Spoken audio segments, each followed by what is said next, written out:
하겠습니다. 네, 이 시간 하나님의 말씀 보겠습니다. 잠깐 자리에서 일어나셔서 우리 창세기 1장 1절, 네, 우리 한 절 말씀 같이 함께 읽겠습니다. 시작. 태초에 하나님이 천지를 창조하시니라. 아멘. 네, 자리 앉겠습니다. 끝입니다. 네. 역대급으로 짧았던 것 같아요. 네.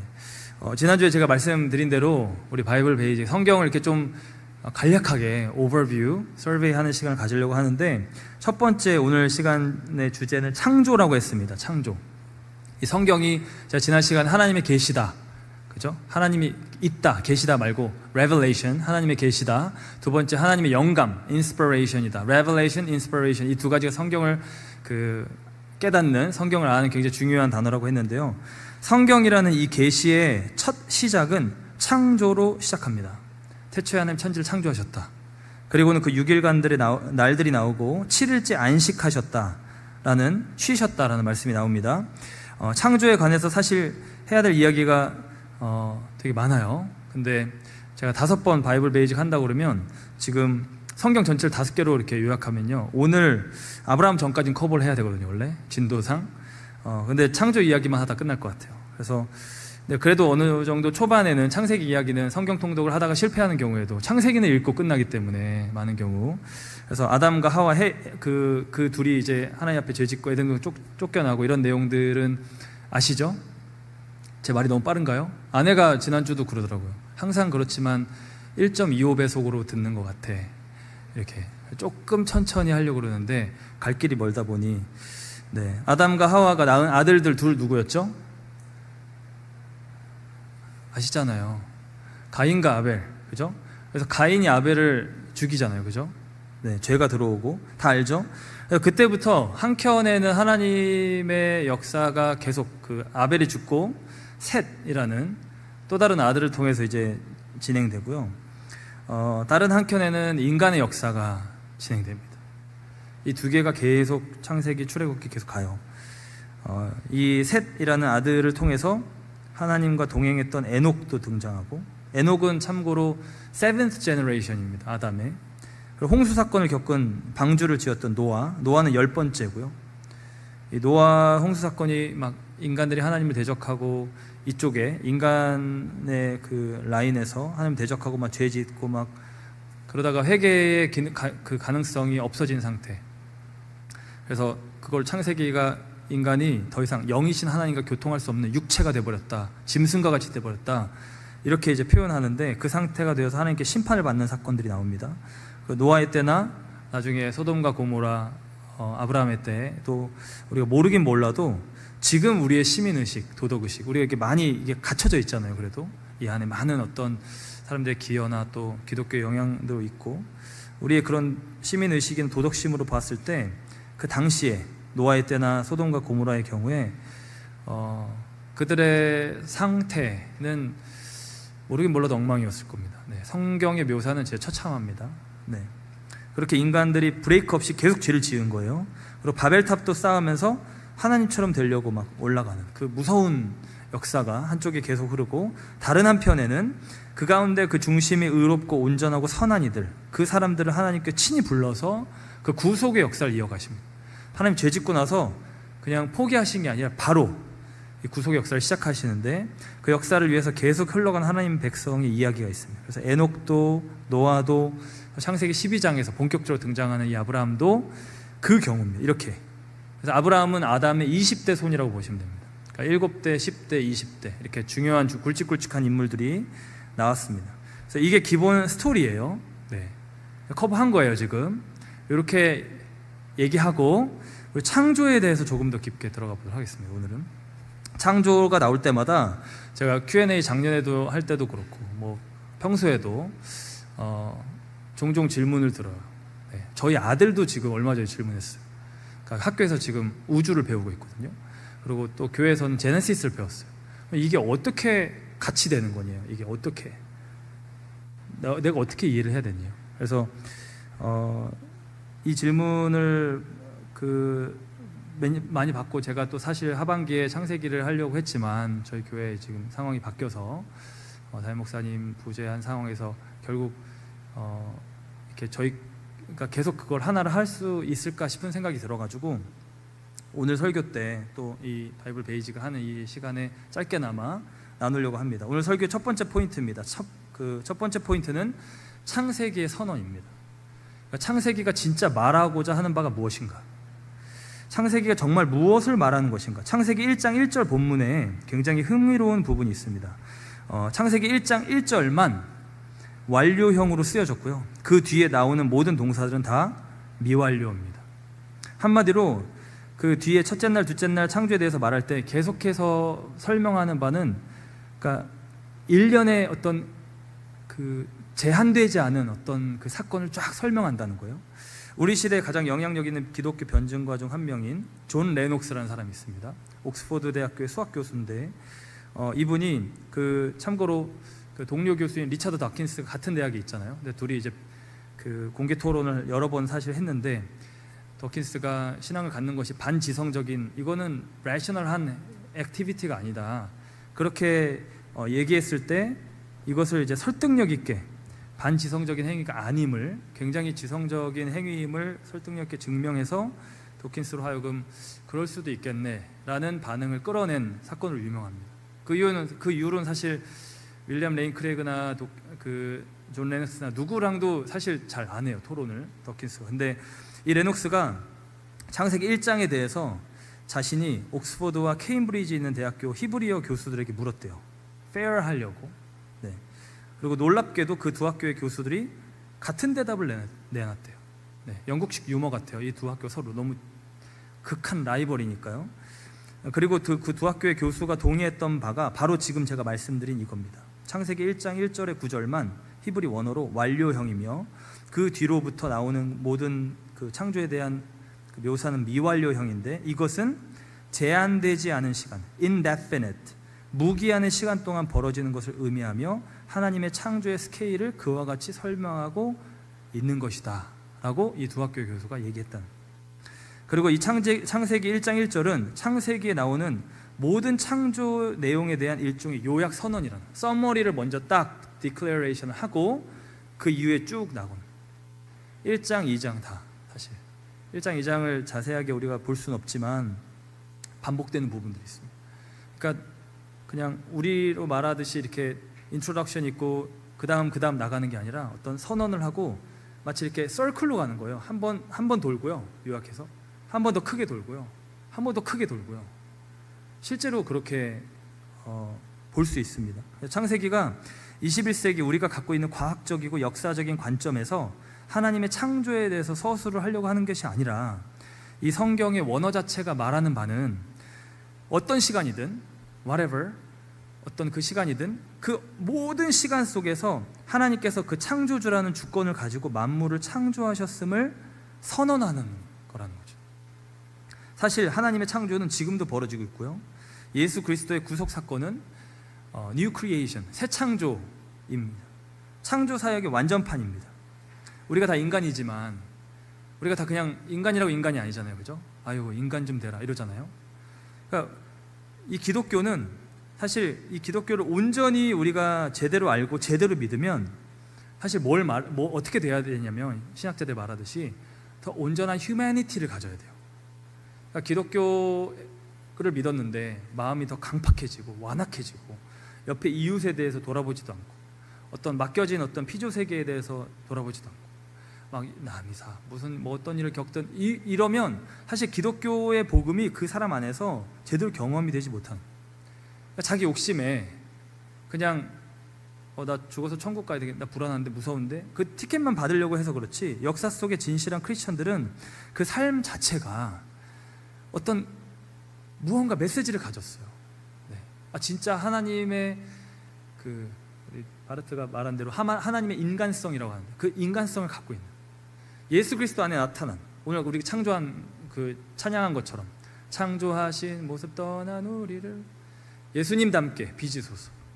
그 모습을 완전히 똑같이 한 사람은 없겠지만, 그런 사람은 없지만 자기가 부르심을 받은 그 어떤 영역에, 그리고 다른 부분에 있어서도 사실 낙제를 받지 않을 정도로 하나님의 무언가 하나님 창조한 인간의 모습이 이렇겠구나, 예수님을 보면 알거든요.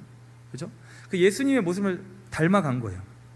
그 원형이 회복되는 겁니다. 그래서 창조라고 할 때 단순히 하나님께서 어떤 자연 만물, 우주를 한순간에 만드셨다, 뭐 이런 생각에서 끝나는 것이 아니라 사실 이 창조는 훨씬 더 포괄적인 겁니다. 그냥 주일학교 때 배우는 그런 하나님 만드셨대요 는 사실 주일학교의 어린아이들에게 그 메시지를 전달하기 위한 스토리이고, 이거를 우리가 좀 더 깊이 어떻게 보면 신앙적으로, 이성적으로, 신학적으로 볼 때는 더 포괄적인 겁니다. 포괄적 창조 이론이 필요한 거예요. 휘튼 칼리지의 교수들이 말하듯이 이 창조의 과정도 우리가 인간의 머리로 가늠하거나 상상할 수 없는 스케일이지만요, 이 창조가 성취되어가는 그 구원의 과정, 새 창조의 과정, 아담부터 시작해서 아브라함부터 모세, 다윗, 사실 그 역사도 너무 길고요, 이 인류의 역사 자체도 엄청 길잖아요. 그죠? 이 구속의 역사가 인류의 역사예요 지금. 그리고 전에 말한 것처럼 우리 같았으면 그냥 바로 딱 죄짓자마자 하나님께서 뭔가 일을 행하셨을 텐데, 아니 뭐 미뤄도 아브라함 정도에는 예수님 오게 해서 다 구원하면 좋을 텐데 그렇지 않은 거예요. 엄청 오래 걸립니다. 하나님의 생각과 스케일이 우리와 다른 거예요. 그리고 이것뿐만 아니라, 그러니까 창조도 포괄적인 창조, 이걸 이어오는 스토리도 어마어마하지만 마침내 우리가 성취되어서 경험하게 될 그 하나님 나라의 새 창조 역사 또한 모르긴 몰라도 우리가 상상할 수 없는 크기와 깊이와 영광과 아름다움일 거예요. 이걸 어떻게 합니까? 지금 우리가 경험하는 성령 안에서의 그 은혜, 그 기쁨, 그 확신으로 하는 거예요. 성령의 약속의 보증이 되시니까. 그러니까 이걸 전하는 거예요. 창조주 하나님에 대한 선언, 그분이 만물을 지으셨고 우리 인간을 지으셨다. 창세기의 이 메시지는 당시에 이거를 처음 보던 원독자들이 모두가 다 고대 근동의 우주관을 갖고 있었어요. 우주는 이렇게 동그랗게 반원같이 돼 있고 평평하고, 이 위에 하늘, 딱딱한 하늘에서 벽이 박혀 있다. 그 위에 물이 있다. 이게 지금 고대 근동의 우주관인데 그 시대의 어법과 세계관과 우주관을 도구로 활용해서 소통하면서 이스라엘 백성들에게 말하는 거예요. 이런 천지를 창조한 것이 지금 다른 이방 종교나 그런 사상에서 말하듯이 어떤 신들의 싸움 가운데 벌어진 게 아니라, 신들이 인간 가지고 장난치려는 놀이 목적이 아니라, 고대 바빌론 설화 중에 에누마 엘리시라는 게 있습니다. 에누마 엘리시 굉장히 사실 중요한 하나의 창세기와 비교 문서인데, 거기에 있는 것처럼 인간을, 거기서 말하기를 왜 인간을 지었느냐, 인간들은 신의 짐을 덜어주려고 지었다, 노동을 시키려고 지었다, 신들을 쉬게 하려고 인간을 만들었다. 창세기는 그런 게 아니라고 말하는 거예요. 창세기의 그 컨버세이션 파트너는 그 문서들이에요. 21세기 역사나 과학이나 현대 이성이 아니라요. 이 창조는 하나님의 사랑에서 인한 것이고, 원래 보시기에 좋았던 선한 것이고, 인간은 하나님의 형상으로 그 존재 자체로 존귀하며 그들은 하나님의 사랑과 축복을 받는 존재들이라고, 이 선언을 하기 위해서 이들에게, 이 시대 그 고대의 사람들에게 말하기 위함. 이게 지난주에 말했던 제가 역사적 상황 가운데 임하는 하나님의 나라입니다. 동시에 그 가운데 이 문화의 내용들만 우리가 언팩을 할 수 있으면 그 안에 있는, 읽어지는, 마치 히브리어를 우리 한국어로 번역을 해야 되듯이 이것만 우리가 트랜슬레이트를 할 수 있으면 이 안에 있는 그 하나님 나라의 메시지를 우리가 지금도 읽어낼 수 있는 거예요. 이게 핵심 메시지였습니다. 이것은 당시로서 엄청난 선언이었습니다. 인간에 대해서. 창세기 1장 26절 28절에 하나님이 이르시되 우리의 형상을 따라 우리의 모양대로. 네, 그 하나님에 대해서 복수형을 많이 씁니다. 엘로힘, 이것도 복수형이고, 이게 뭐 여러 가지 설명이 있어요. 그러니까 majestic plural, 뭔가 하나님에 대해서, 위엄에 대해서, 혹은 삼위일체를 설명한다, 이런 얘기들도 있는데, 아무튼 우리가 사람을 그렇게 형상과 모양대로 만들고 그들로 하여금 모든 걸 다스리게 하자. 하나님이 자기 형상, 곧 하나님의 형상대로 사람을 창조하시되 남자와 여자를 창조하시고 복을 주셨다. 그러니까 인간은 하나님의 형상이다. 이 선언 자체 엄청난 거예요. 그 자체로 존귀하다. 능력이 없다고, 출신이 천하다고, 인종이 뭐 어떻다고, 장애가 있다고, 여자라고, 아이라고 무시받지 않는다. 그 고대. 여자는 돕는 배필 아닙니까? 그 돕는다라는 그 뜻이 하나님께 쓰는 뜻이에요. 열등한 것을 말하는 게 아니에요. 구약에서 하나님께 가장 자주 쓰이는 아주 강력한 말이에요. 예를 들어 시편 33편에 여호와는 우리의 도움이시오. 이게 돕는 배필이에요. 그 에제르 그거예요. 여호와는 나의 도움이시오. 여호와는 나의 그 에제르시오. 시편 121편에도 나의 도움이 어디서 올까? 나의 에제르가 어디서 올까? 천지를 지으신 하나님께서. 그러니까 이 창조에 대한 정확한 이해를 가지고 이거를 선언하는 이 내용을 받아들이고, 우리가 아는 그 남아프리카 공화국의 성직자였던 데스몬드 투투가 만델라랑 같이 그 정의와 화해 그 위원회를 이끌었잖아요. 그 남아공에서 인종 차별 반대 운동, 이걸 근거해서 한 거예요. 이마고 데이, 하나님의 형상이다. 인간은 백인이든 흑인이든 하나님의 형상이다. 그리고 이게 전 세계적인 지지를 받은 거예요. 물론 이 인간의 죄인됨에 대해서 데스몬드 투투가 후반기에 그의 신학에서 점점 약화되면서 이제 문제가 됐지만, 자기의 부르심에 있어서는 이거 해야 된다고 생각한 거예요. 이게 창세기 선언이고, 이것은 여전히 오늘 우리에게도 2025년 사는 우리에게도 유효합니다. 하나님의 형상이다. 창세기 정확하게 뭘 말하는지를 듣는 거예요. 두 번째 포인트, 창세기와 현대 과학의 관계입니다. 여러 사람들이 창세기를 읽으면서 제가 앞서 말한 것처럼 현대과학과 어떻게 함께 이해해야 하는지를 고민하고 질문합니다. 저도 그랬고. 그래서 앞선 얘기를 한 거예요. 창세기 정말 말하고자 하는 게 무언가를 아는 것이, 우리 창세기와 지금 우리가 알고 있는 이 기원, 생명의 기원이나 우주에 대해서 말하는 것이 어떻게 들리는지 바뀌어진다는 거예요. 누구는 성경과 과학이 철저히 모순된다고 하고요, 누구는 전혀 아니래요. 또 누구는 성경을 과학으로 증명하려고도 합니다. 아, 이랬었지, 성경에 이런 기록이 있잖아. 약간 조심해야 되는. 네. 그러나 현대 그리스도인들이 과학에 대해서 지니는 많은 갈등은 하나의 어떤 그 사상, 이데올로기에서 나오는데요. 그것은 18세기 자연신론의 영향 아래 형성된 양자택일의 곤경에서 나옵니다. 이 딜레마 뭐냐면요, 둘 중에 하나를 꼭 택해야 된다고 느끼는 딜레마예요. 첫 번째는 자연에서 일어난 사건은 매개가 되지 않은 하나님 개입의 결과이거나, 두 번째, 하나님의 개입이 없는 자연 과정의 결과일 뿐이다. 그러니까 하나는 매개 과정이 없는, 하나님이 직접, 매개체가 없어요. 하나님 어떤 자연 현상, 그 전 자연 현상을 사용하지 않고 그 다음을 하셨다는 거예요. 이 현상에서 그 다음으로 가는 것은 하나님의 개입이 아니라고 보는 거예요. 그러니까 매개체가 없이 어떤 자연 현상을 전혀 사용하지 않고 뭔가 직접적으로 기적처럼 초자연적으로 창조하셔야 됩니다. 이게 하나님의 개입이다. 이게 첫 번째. 그리고 또 하나는 자연 안에서 무언가 발생했는데 거기엔 전혀 하나님의 개입이 없다는 거예요. 이 두 개 중에 뭐 고를래? 이렇게 하는 거예요. 양자택일에, 이 18세기 자연신론에서 나오는 이 딜레마. 자연과 하나님을 완전히 mutually exclusive하게 나눈 거예요. 크리스찬들이 상당수가 이렇게 생각한다고. 제가 예전에 맨날 초자연적인 일들, 초자연적인 하나님의 역사 막 그런 것만 얘기하는 분에게 제가 이런 얘기를 한 적이 있어요. 아니, 초자연적인 역사 하나님 하실 수 있고, 그죠? 하나님 창조해 주시니까 나도 경험하고, 나도 이건 대체 어떻게 해석해야 되지? 라고 그렇게 생각한 적들이 있지만, 하나님이 만약에 그렇게 자연적인 거 안 좋아하시고 초자연만 하시면 이런 자연을 진짜 왜 만드신 거냐? 누가 만들어 달라고 해서 만든 거 아니잖아요, 그죠? 하나님의 프리퍼런스예요. 만드시고 보시기 좋았대요. 하나님 마음에 든대요. 이 자연의 모든 이 현상과 원리가 하나님 만드시고 보시기 좋았다는 게 창세기 선언입니다. 이 피조물에 대한 창조주의 엄청난 긍정이 있어요. 긍정이, 부정이 아니에요. 너희는 다 심판받아야 돼. 너희는 다 뭐 어떻게 해야 돼. 아니, 엄청난 긍정이 있어요, 자연 안에.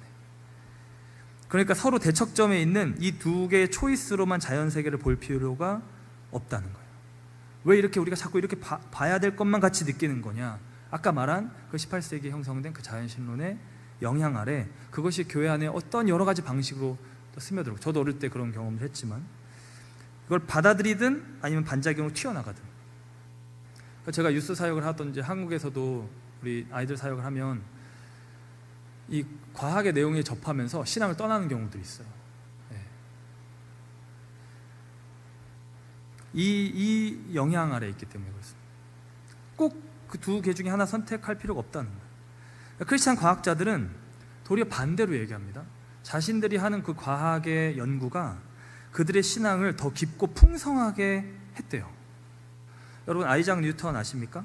네, 하나님을 판토크라토, 그러니까 유니버설 룰러라고 불렀어요. 이 절대적인 하나님. 그렇게 말하면서 이 가장 아름다운 태양, 행성, 해성의 체계는 이 지적이고 강력한 절대적인 그 존재의 어드바이스, 그 통치로부터 나올 수 있다. 뉴턴이 미적분을 비록 만들어서 여러분들의 머리를 아프게 했지만 그럼에도 과학으로 말미암아 그의 신앙이 풍성해짐을 여러 차례 고백했습니다. 또 케임브리지 대학교에서 물리학자였던, 또 나중에 은퇴 후에 이제 성직자 신학자가 되었던 존 폴킹온이라는 분은 나는 자연 속에서 하나님의 인격적 지속적 작용을 본다. 과학은 나를 더 하나님께 가까이 이끈다라고 했어요. 그는 과학과 신앙이 충돌하지 않는다고 했어요. 서로 다른 문제를 접근하고 있다 했어요. 과학은 how, 어떻게, 신앙은 why, 왜. 그러니까 우리 인간이 왜 이렇게 태어났지? 인간에서 이게 이렇게 작용하는구나, 이렇게 상처가 나면 이렇게 몸이 회복하는구나, 다 설명할 수 있지만 그래서 인간이 이 땅에 왜 존재하는 거지? 라는 물음에 대해서는 과학을 했든 안 했든 결국 본인의 생각이 들어갈 수밖에 없는 거죠. 그냥 우연의 일치지, 그럼 그게 과학적 주장인가? 꼭 그렇지 않다. 그러니까 Y에 대한 문제는 사실 belief에 대한 문제인 거예요, 결국엔. 또 게놈 프로젝트와 NIH의 디렉터였던 프랜시스 콜린스, 그분은 철저한 무신론자였다가 나중에 신앙인이 된 분입니다. 이분이 자신의 책에서 뭐라고 그랬냐면 하나님은 DNA의 이중 나선 속에서 나를 기다리고 계셨다. 자기가 하나님을 만나는 그 과정을 고백하면서 그렇게 얘기했어요. 철저하게 무신론자 가정에 태어났어요. 네, 그런 교육을 받다가 하나님을 만나게 됐습니다. 그리고 또 이분은 뭐라고 그랬냐면 성경의 하나님은 유전체의 하나님이기도 하다. 나는 예배당에서도 하나님 예배하지만 실험실에서도 하나님 예배했다. 이렇게. 그러니까 신앙도 영성이 핵심이죠. 영적인 차원의 일입니다. 누누이 얘기하지만. 그럼에도 2000년 역사 속에 사실 엄청 방대하고 깊은, 그냥 이렇게 쉽게 내가 이거 다 이해했는데 라고 말하기 어려운 지성의 차원이 있어요. 왜냐하면 신앙이라는 것 자체가, 또 신학이라는 것 자체가 이해를 추구하는 신앙이거든요. Faith seeking understanding. 내가 하나님 믿게 됐는데 이 하나님이 대체 어떤 분인지를 계속해서 연구하는. 그리고 과학도 지성이 핵심이죠. 지성이 당연히 핵심입니다. 지성의 영역이에요. 그러나 그 안에 직관이 있습니까, 없습니까? 직관이 들어가 있어요. 어떤 가설을 세울 때는.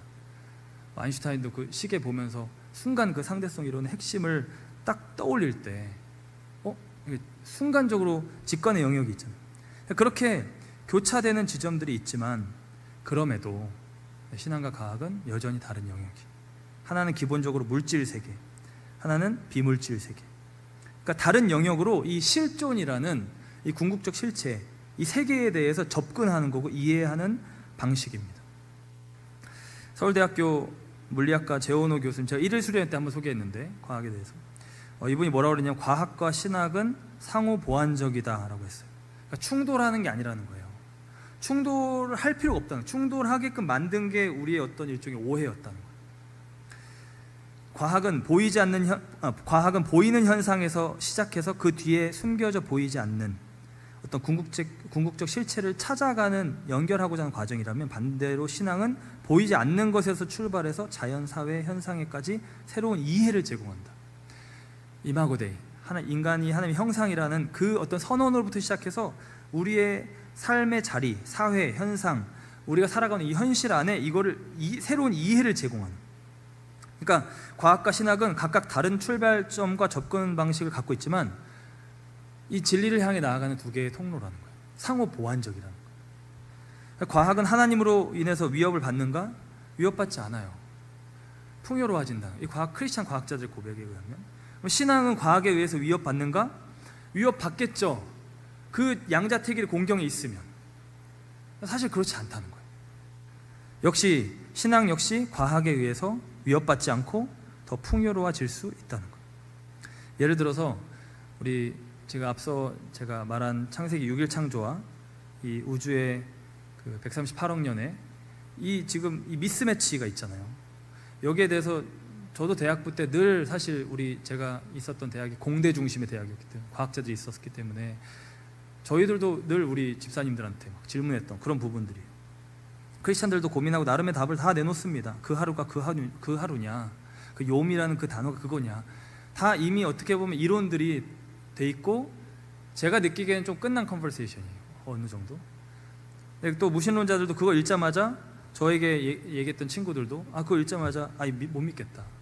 아니 지금 이거 처음부터 잘못됐다는 거 지금 증명된 거 아니냐. 재원호 교수님은 나름 이런 추론을 내놓으시더라고요. 제가 인용해서 읽을게요. 제가 이해한 건 아니고 인용한 겁니다. 네. 빅뱅 이후에 그 어떤 시작의 그 발자취라고 할 수 있는 우주 배경 복사라는 게 있잖아요. 근데 그 우주 배경 복사의 그 파장값을 토대로 이것을 본인이 묵상을 해보는 거예요.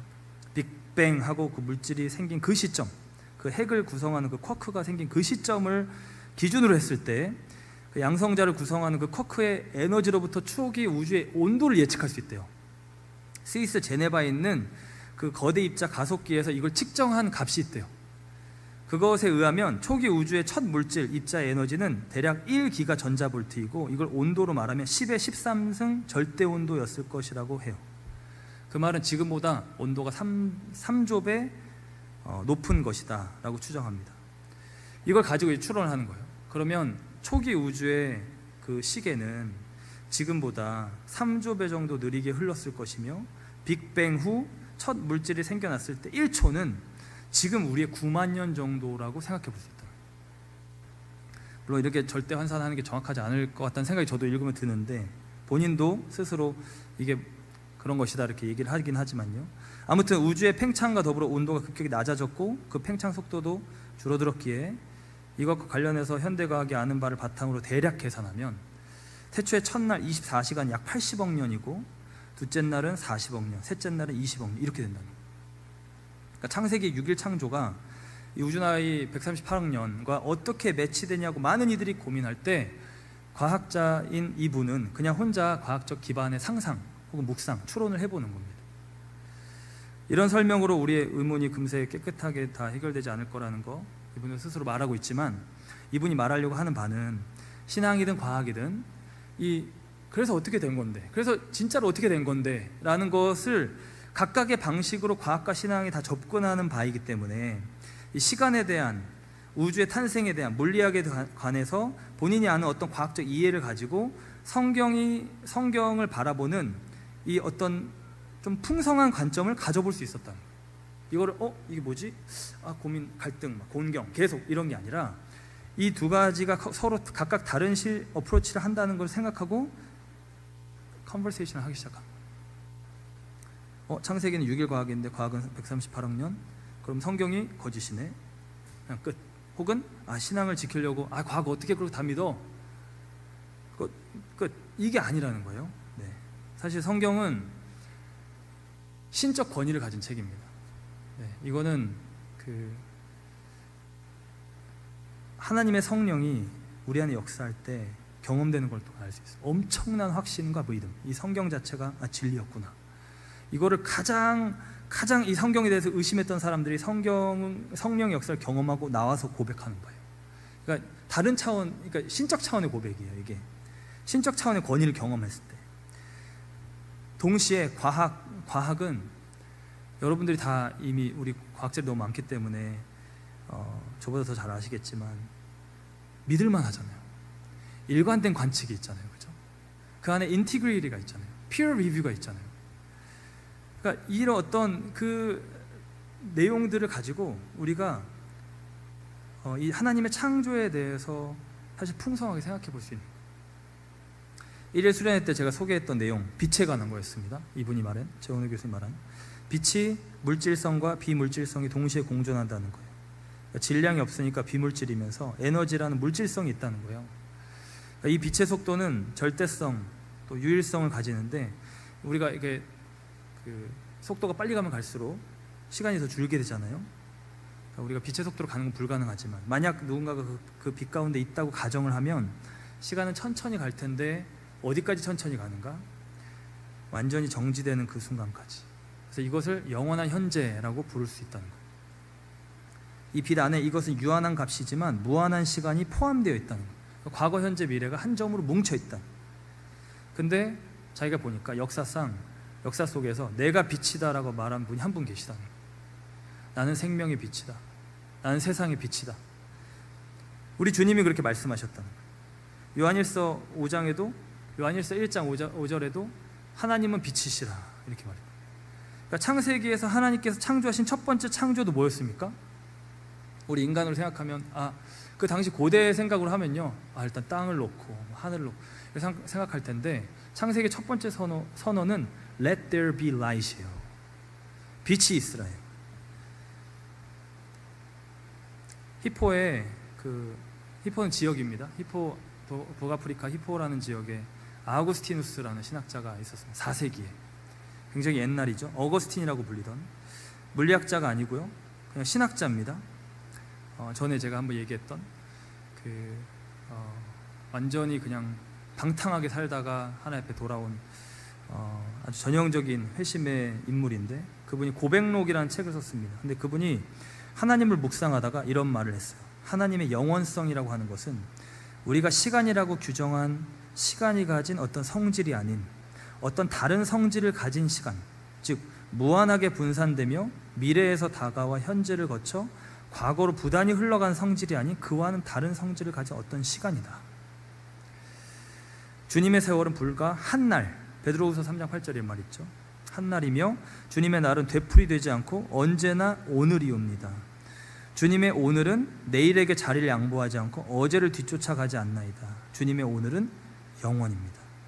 그러니까 지금 이게 그 과학에서 얘기하는 내용, 크리스찬 과학자가 얘기하는 내용과 4세기에 한 신학자가 말씀을 묵상하며 하나님에 대해서, 하나님이 어떤 분인가, 하나님의 시간이 무엇인가라고 끊임없이 묵상하고 하나님 앞에 물으면서 내려지는 그 내용이 무언가 서로 대화가 통할 것 같은 모습이 나오는 거예요. 우리의 신앙은 과학으로 위협받지 않습니다. 도리어 풍요로워집니다. 우리 과학자들 진짜 많은데 콜린스가 말한 대로 여러분의 연구실에서, 실험실에서도 사실 하나님 예배할 수 있는 거예요. 그 동일한 하나님이 거기 계신 거예요. 동일한 하나님이 하신 어떤 흔적을 여러분이 보고 있는 거예요. 놀라운 그 대자연의 어떤 모습을 보고 우리가 경외감이 들듯이, 이 하나님을 몰랐던 과거의 사람들은 그 자연 자체를 막 보면, 태양을 보면 막 숭배하잖아요. 태양신 라 이렇게 이름 붙여가지고. 애굽도 이집트도 그렇게 했지만 창조주 하나님을 아는 이들은 그 창조물을 보면서, 그 자연을 보면서 하나님의 창조를 생각하고 하나님 예배하게 됩니다. 그 실험실에서 어떤 놀라운 것을 관찰하고 감탄하고 똑같이 우리 역시 하나님을 향한 경외심으로, 하나님을 향한 어떤 질문으로, 호기심으로, 어떤 갈망으로, 어떤 대화로, 기도로 나아가는 거예요. 결론을 내겠습니다. 말씀드린 대로 태초에 창조는 완료되었지만 동시에 또 끝나지 않았어요. 창조에 대해서 그렇게 선언했지만 그 뒤에 나오는 내용들은 미완료로 나타나 있습니다. 하나님의 창조의 역사들은 지금도 사실 우린 경험하고 있어요. 인간이 사는 그 자연의 신비도 그렇고요, 우리가 살고 있는 인간의 몸도 그렇고요, 그 작은 세포들, DNA들이 막 어떻게 움직이고 회복하고 막 치유해내고 정확하게 그 자기 맡은 역할을 해내는 거 보면 너무 신비한 거예요. 너무 재밌는 거죠. 그래서 제 아내가 그런 얘기들을 저한테 해줄 때가 있어요. 제가 예전 사역할 때도 뭔가 이렇게 아이들한테 이런 설교를 해야 될 때면 책을 같이 그런 걸 읽을 때가 있는데, 아내한테 물어보면 아내가 유튜브에 이거 이렇게 이런 명칭 써서 찾아봐 이렇게 얘기할 때가 있어요. 아시다시피 제 아내가 그 과학 전공을 했어요. 지금 의사인데 대학 때 프리메드로 분자세포 생물학을 공부했어요. 그 긴 공부를 계속하면서 가끔 농담 반 진담 반으로 저한테 이런 얘기합니다. 만약에 리차드 도킨스나 찰스 다윈은 옛날 사람이 좀 힘들었겠지만 리차드 도킨스 같은 사람이, 이분들이 다 주올로지 같은 동물학, 이런 약간 좀 그 거시적인 학문이에요. 이렇게 진화생물학 이런 거. 그러니까 그런 좀 거시적인 학문이 아니라 이렇게 분자세포 생물학 같은 미시적인 학문을 했다면 생각이 좀 달랐을 수도 있을 것 같아, 이런 얘기를 합니다. 그러니까 DNA 복제의 어떤 정확성이나 단백질 그 어떤 딱 접히는 폴딩의 어떤 그 정밀함이나 이런 걸 보면 어떻게 이게 어쩌다가, 이런 생각이 문득문득 든다는 거예요. 누군가가 이거를 설계한 것 같다, 이렇게 된 것 같다, 프로그램 된 것 같다라는 느낌을 지울 수 없다라고 본인을 가르쳤던 분들도 크리스찬이든 아니든 그런 거에 대해서 기본적으로 뭐 진짜 그렇게 생각할 수도 있지 라는 수긍이 된다는 거예요. 물론 그런 학문 한다고 다 자동으로 신앙인이 되는 거 아니고요. 다 설득이 돼도 그래, 조물주 어떤 존재 있는 것 같아 라고 해도 그 신앙을 갖게 되는 거는 아까 말한 대로 결국 내 안에 있는 그 영적인 역사가 벌어져요. 마지막 허들을 그걸로 넘는 거라서 이거 다 알고도 거기서 멈춰 있을 수 있어요. 또 반대로 이런 거 다 몰라도 너무 깊이 하나님 만나는 경우도 있겠죠. 그리고 또 이런 주올로지 같은 걸 하신다고 해서 다 그와 같은 관점을 가지시는 것도 아니에요. 제가 같이 북클럽 했던 한 과학자 집사님, 우리 교회분, 한국에 제일 좋다는 대학교 주올로지 학사, 석사, 박사셨는데 아주 철저한 신앙인이었습니다. 결국 이거는 종교 vs 과학의 문제가 아니라 과학을 통해 무엇을 보는가, 무엇을 경외하는가, 무엇을 캐치하는 이거의 문제예요. 그리고 하나님의 창조가 지금도 계속되어 가고 있다는 것의 정점은 대자연, 인간의 몸, 이런 그 자연 세계도 마찬가지지만 아까 말씀드린 대로 이 하나님의 창조가 끝나지 않았다는 것의 정점은 이 구속의 역사예요. 새 창조의 역사예요. 우리 안에 있는 창조의 원형을 다시 회복하시는, 세상의 죄로 물들어 있던, 악에 장악되어 죽어 있던 양심이, 우리의 굳어지고 완악해져 있던 그 생각이 새로워져서 거룩해지고자 나아가는 것.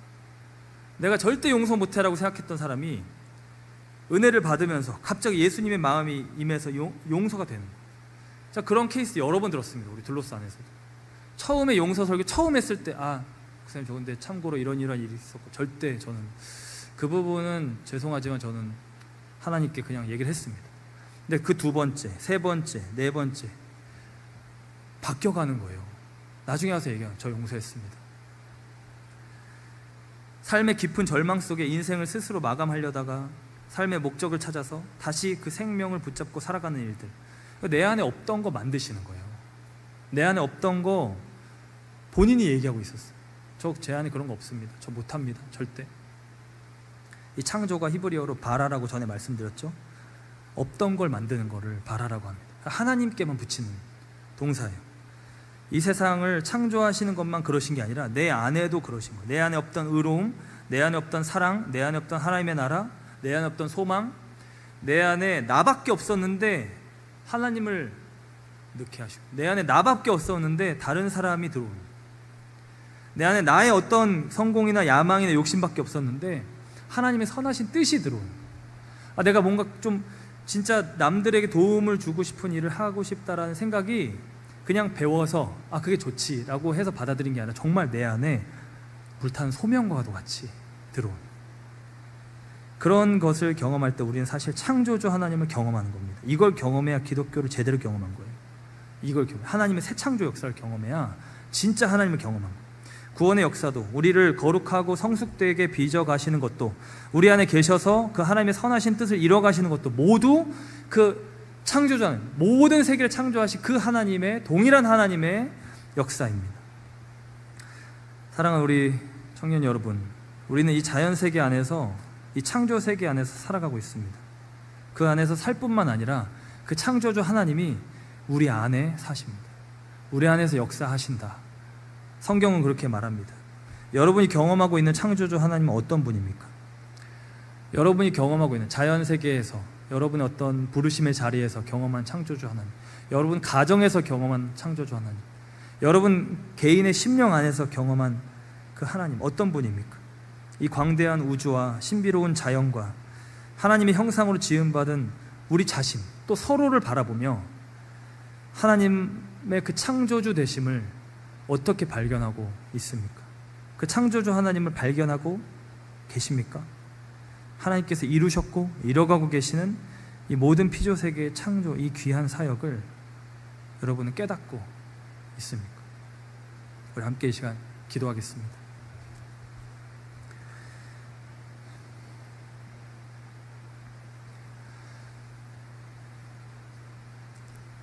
이 시간 같이 기도할 때 여러분이 하나님을 믿는다면 결국 나를